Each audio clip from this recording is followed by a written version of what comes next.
Hello students, welcome to commerce classes by Mehak Tiwari. आज की session में जो है मैं आपको बताने जा रही हूँ कि हम लोग को बिजनेस स्टडीज़ यानी क्लास 12 की बिजनेस स्टडीज़ को हम लोग किस तरीके से पूरे इस ईयर में जो है मैं आपको इस तरह से कौन कौन से चैप्टर्स को कब पढ़ाऊँगी, कैसे पढ़ाऊँगी, फिर कौन सा ऐसा मिस्टेक है जो बहुत बच्चे क्लास 12 में बिजनेस स्टडीज़ में कर देते हैं और आपको वो उनसे बचना है क्योंकि आप मेरे स्टूडेंट्स हैं। सो बिना देर किए हुए हम लोग स्टार्ट करते हैं आज का सेशन। सबसे पहले हमारे क्लास 12 के बिजनेस स्टडीज़ में 2 बुक दिया गया है। पहला दिया गया है आपका जो है पार्ट ए, फिर पार्ट बी। अब पार्ट ए के कुछ चैप्टर्स हैं, पार्ट बी की कुछ चैप्टर्स हैं। पार्ट ए में ज़्यादा चैप्टर्स हैं, पार्ट बी में कम है। पार्ट ए की जैसे सबसे पहला तो आता है nature and significance of management, फिर प्रिंसिपल्स ऑफ मैनेजमेंट, फिर बिजनेस एनवायरनमेंट, फिर planning, organising, staffing, directing, controlling. फिर यहाँ पर अगर पार्ट बी की बात करते हैं तो हमें फाइनेंशियल मैनेजमेंट यहाँ पढ़ने को मिलता है, फाइनेंशियल मार्केट्स पढ़ने को मिलता है। फिर हम लोग यहाँ पर पढ़ पाएंगे आपका मार्केटिंग एंड कंज्यूमर प्रोटेक्शन।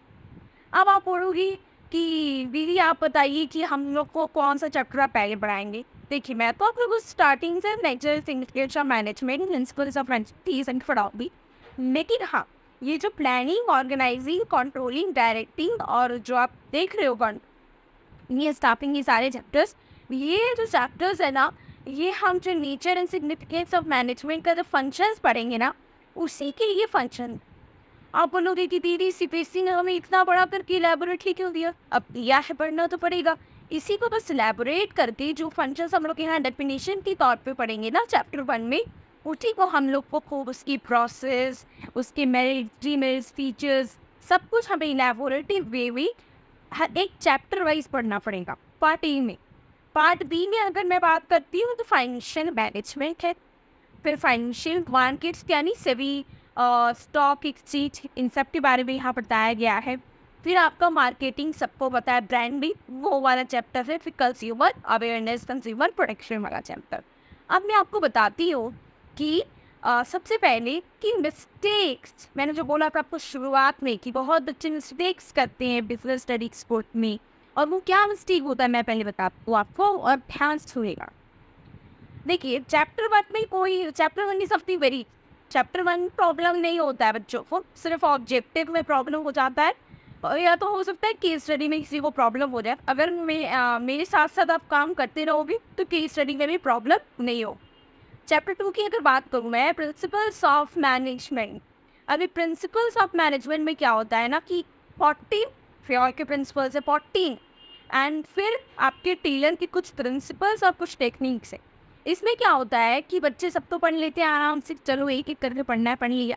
जब हम केस स्टडी सॉल्व करने बैठते हैं तो 4-5 प्रिंसिपल्स या फिर टेक्निक्स एक साथ दे दिए जाते हैं, और प्रॉब्लम इसमें क्या आता है, बच्चे आइडेंटिफाई नहीं कर पाते। क्यों आइडेंटिफाई नहीं कर पाते? बिकॉज एक कीवर्ड अगर जो है, एक भी कीवर्ड इधर उधर कर दिया ना आपने, वह भूल जाते हो, अगर आप भूल रहे हो आप, तो आपका आंसर गलत, इतना मतलब यहाँ पर सीरियस मिस्टेक हो जाता है प्रिंसिपल्स ऑफ विक। लेकिन आपको चिंता करने की ज़रूरत नहीं है, मैं जब पढ़ाऊँगी उसी समय मैं कीवर्ड भी दे दूँगी, और आपको स्क्रीनशॉट लेने की ज़रूरत नहीं होगी, मैं डिस्क्रिप्शन में उसका पीडीएफ प्रोवाइड कर दूँगी आपको, ठीक है। अब उसके बाद जो है हम लोग आते हैं नेक्स्ट चैप्टर, बिजनेस एनवायरनमेंट। बहुत छोटा सा चैप्टर है, कुछ पार्ट डिलीटेड है, मैं आपको बताऊँगी, पढ़ाते वक्त ही बता दूँगी कौन सा डिलीटेड है। तो ये स्कोरिंग चैप्टर, फिर प्लानिंग, ऑर्गेनाइजिंग, ये जो फंक्शंस हैं आप देख रहे हो ना, इसमें बच्चों को प्रॉब्लम होता है, कंफ्यूज हो जाते हैं बच्चे।